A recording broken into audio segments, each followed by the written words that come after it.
Ama naming makapangyarihan sa lahat, sinasamba po kita sa lahat ng oras.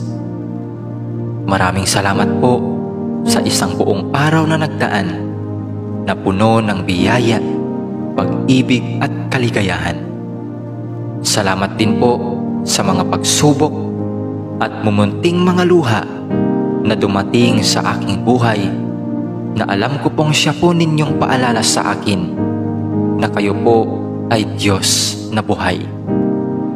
Maraming salamat po sa pagbabantay sa akin at sa aking pamilya at mga kaibigan sa loob ng maghapong ito, at sa paggabay sa amin sa mga pagsubok na aming nakasalamuha.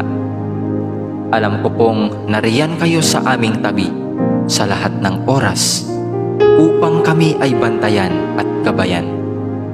Nagpapasalamat